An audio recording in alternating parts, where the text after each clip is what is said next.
Railway 200, that's a phrase that you'll hear used a lot this year. 2025 is been marked as the 200th anniversary of the modern railway.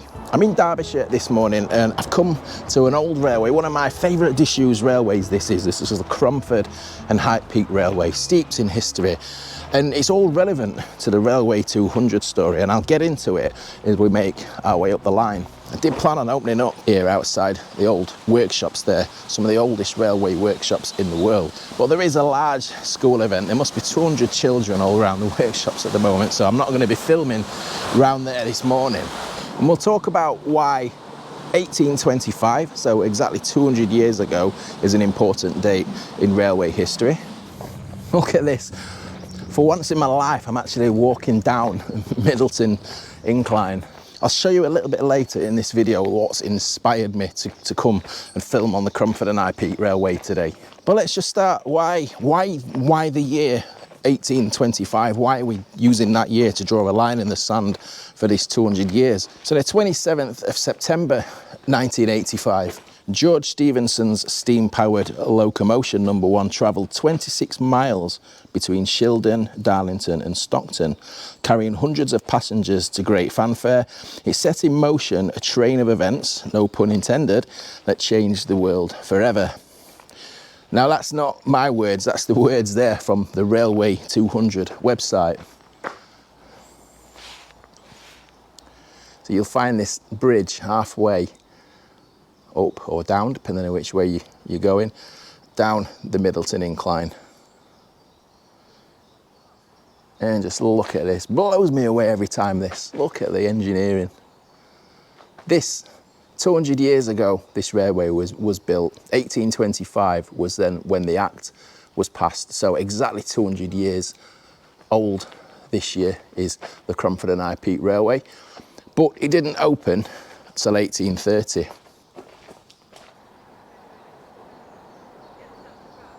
But as I say, the 1825 thing will show you something interesting a little bit later in the video that's related to that year. Famous railways, the Stockton and Darlington Railway and the Liverpool to Manchester Railway, they do get all the plaudits in terms of, you know, when you say to someone on the street, you know, what's the oldest railway in the world? They're probably going to answer with one of those examples, aren't they? But railways go even further back before that, way back before then. I mean, we might not be even looking in the UK for the first railway. I really don't know. Now, way to start an argument or a heated debate online or on Facebook is by posing this question. I've covered several tramways, you know, early railways, the predecessors to what we know now as a passenger carrying railway. Those tramways, we've got some fine examples in Derbyshire. Peak Forest Tramway, the Butterley Gang Road, you know, some of Benjamin Outram's early work, and there's ones going back even further than that, industrial railways. And people have been pulling carts on rudimentary wooden rails, you know, for decades before that as well. So it does seem to be an emotive subject when people start asking a question on the world's first railway. I suppose it's how you interpret the word railway, isn't it? Yeah, look at that. There's the bottom of the winding mechanism there for Middleton top incline. So we are at the bottom now. Doesn't take long to come down, does it? That. Let's see how long it takes me to get back up.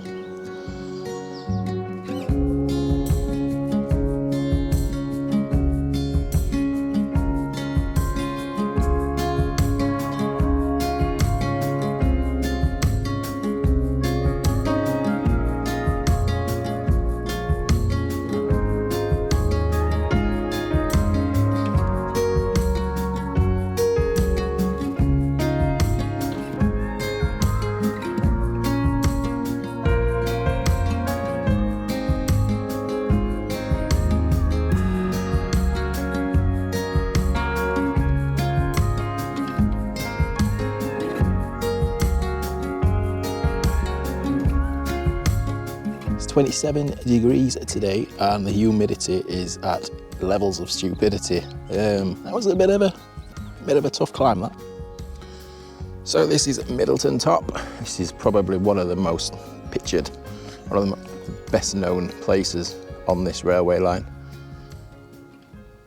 So we have to stress the 200-year celebration, celebrating the modern railway, passenger carrying railway. The Cromford Peak wasn't really known as a passenger railway.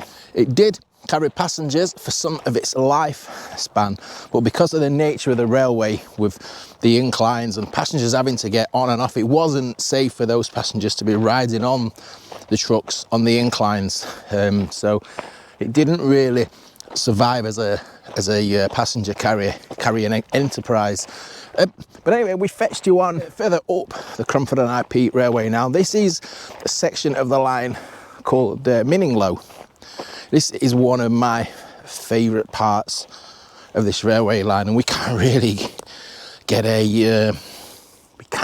an appreciation of just how stunning this section is, and it epitomises Cromford and High Peak Railway. We've got all these tight curves, and if I have got some drone footage to show you from when we filmed here a few years ago, you can see the railway snaking, and these limestone embankments, look, you see the other one there, we're stood on top of one. Look at that down there, look at what we're on there. These are stunning, and these are they're basically a result of the era that this railway was built on. This would have been under construction sometime between 1825 to 1830, and you don't see this really on other railway lines, you know, as a general rule. This type of engineering, it's just absolutely stunning.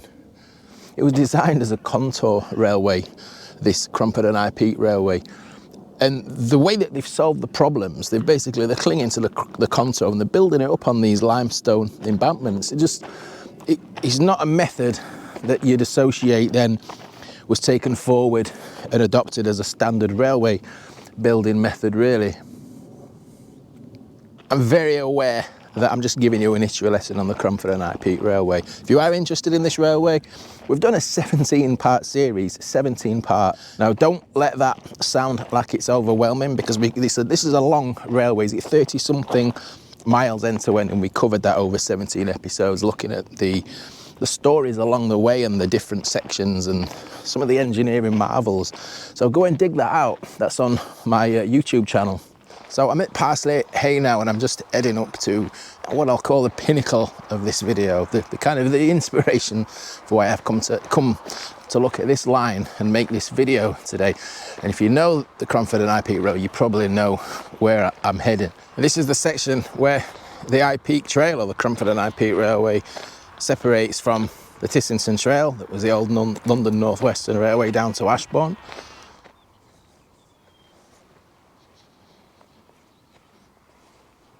I'll show you that cutting just through there, look. Just on the line to the Tissington and Ashbourne. Fantastic cutting, that. Great piece of engineering. But don't forget, Cromford and High Peak Railway, that was here first. That line there, the line to Ashbourne, didn't arrive until the late 1890s. And that runs, it kind of took over the route with the Cromford and High Peak, didn't it? You know, they modernised it down to Buxton, and a lot of the High Peak further up shut as a result. But I just wanted to pick out a few points in railway history that I thought was relevant, you know, the most important bits, and the bits that are the most relevant to what I do, the videos I make. Now, we've discussed what happened in 1820 up in the Stockton and Darlington, haven't we?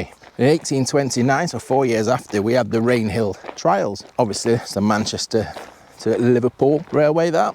1879, the first dining service aboard a train. There was a lot of trepidation around that. They thought that, there was a lot of fear that they thought that it would, eating on the move would cause fatal indigestion.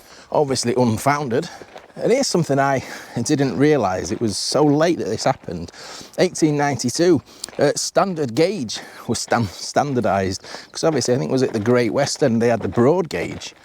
1923, so here's quite a key one for what I do, the oncoming of the Big Four. So if you don't know what that is, obviously the railways were just a lot of duplication of different railway companies that had sprung up over the decades as railways were built. for example, the Great Central Railway. And all these companies, they were all amalgamated into 4 operating companies. Obviously, this is still pre-nationalisation. Now, I'll tell you at the end of the video, but do you know what the 4 railway companies were? In 1948, we had railways nationalised. So we had the birth of British Railways, as it was. Those big 4, they all come under public ownership. 1960, phasing out of steam. And over the next few years, we see steam completely disappear off the national network. Probably the most contentious, and this is any person who's interested in railways hot under the collar with this, the Beeching report in 1963. I think everybody knows what the Beeching report is, don't they? Sometimes I don't know if I feel sorry for the guy. I mean, his name's just permanently inked in history for all the wrong reasons. I get a lot of Beeching type comments and things on the videos because obviously I do a lot of closed railways, a lot of relevance to Dr. Beeching. And you know, was he just a front? I mean, there we go, that's just lighting up the comments even just talking about this now, isn't it? But that's got to be one of the most significant points in history, hasn't it? That a huge part of the railway network died at that point. And we do a bit of a U-turn now. It was in 1994, privatisation. So was it 48? It came into public ownership, 94, back out of public ownership.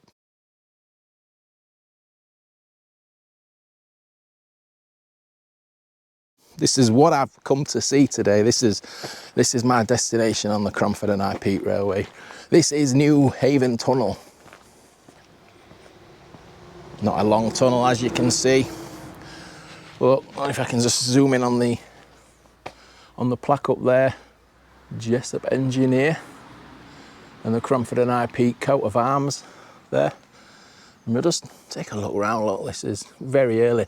The reason we've come to see this tunnel will all become clear when we get to the other end. And here we are out the other end. Just let my eyes get used to the daylight again. And look at that plaque up there. Look, it's a different plaque from the one that we saw at the other end, but it's looking a little bit weathered. But can you make out the date on there? 1825. So exactly 200 years old. Now, I'm guessing, is that the date they start the construction?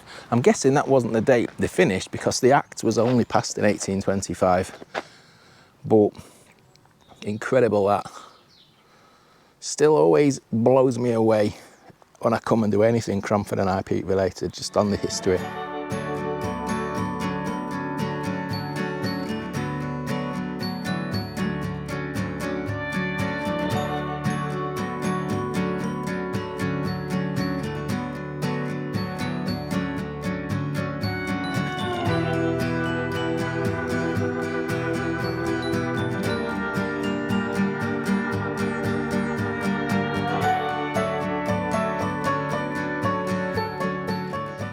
And we can't underestimate the impact that the railways had on small towns and villages that absolutely boomed on the coming of the railways into powerful railway hubs. So what have we got? We got, for example, Swindon, Crewe, Derby, my hometown where I grew up, Doncaster.